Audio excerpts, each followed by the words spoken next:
Okay mga papi, done installation na po tayo dito sa Suzuki Raider 150 carb type ng full wave charging system, tie switch version 3, AES mini driving light version 4 60 watts, PIA dual horn setup, MSM DC3S LED headlight 45 watts, USB with voltmeter, stock horn selector switch, rapid horn mode, passing lights, combo lights, tsaka ng hazard. So pakita ko sa inyo yung mga install natin dito sa Suzuki Raider 150. So una po muna yung ilaw. Ito po, headlight, MSM DC3S 45 watts. So ito yung low, puti, yung high, dilaw, off.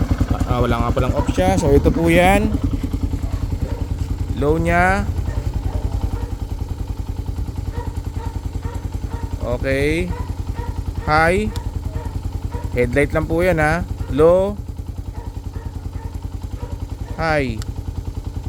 Okay, ito yung kinabit natin na mini driving light, AES ang brand, version 4 60 watts kada isa. Ang low beam nyan puti, high beam white yellow. So pag sumabay siya sa sa headlight, ganito po ang itsura niya sa kalsada. Yan, nakalow yung headlight na puti, tapos nakalow yung mini driving light, AES. Yan siya. Naka-high yung headlight, naka-high yung driving light. So yan. Okay, so ito yung ginamit nating switch, tie switch version 3. So ito po siya, kulay white yung backlight. So ang conversion niyan, ito po yung sa 3-way switch ng mini driving light, yung gitna low, dulo, high. Okay. Then meron tayong passing switch sa passing light. So ito po siya. So bali pag nakapatay, ipapassing yung AES natin, passing, low beam, passing. Okay.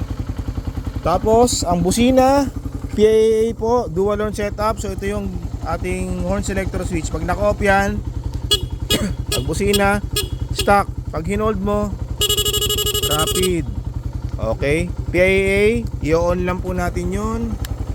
Yan, on. Busina,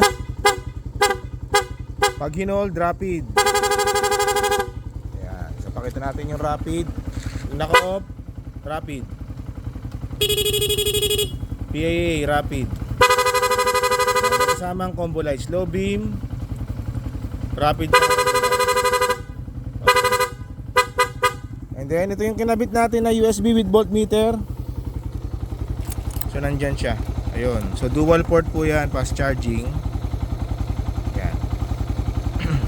Okay, then meron ding hazard, ang tie switch. So yan yon. Pag press yan, yan, harap, likod. Okay, siyempre hindi possible na makabitan ang Suzuki Raider ng mga ganito karaming electrical accessories pag hindi natin kinonvert yung kanyang charging system. So papakita ko sa inyo yung charging system ng Suzuki Raider pag naka full wave siya.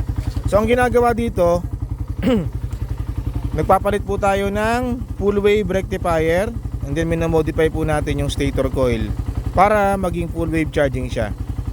So anong kaibahan ng full wave sa mga fast charging na modification? So ito po, pag full wave charging na, ano siya, merong cut off yung charging. So hindi pa nag-overload, hindi nag-overcharge yung battery pag wala pong ginagamit na electrical accessories yung inyong motor. So pag nagsindi po kayo ng mga ilaw, ng mga ibang accessories, dun lang po tataas yung charging para hindi po kayo malobat.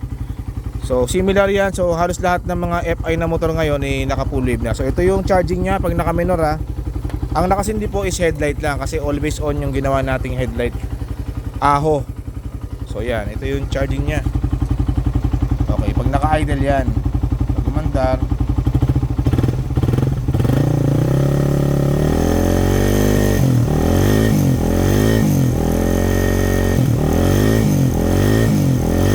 so ngayon sindi natin yung driving light tsaka yung tie switch. Ayan, so nakasindi, tie switch, nakasindi.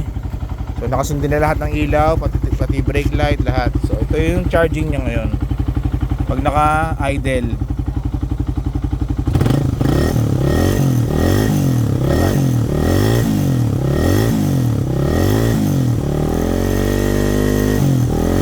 Hindi na nagbabago yan.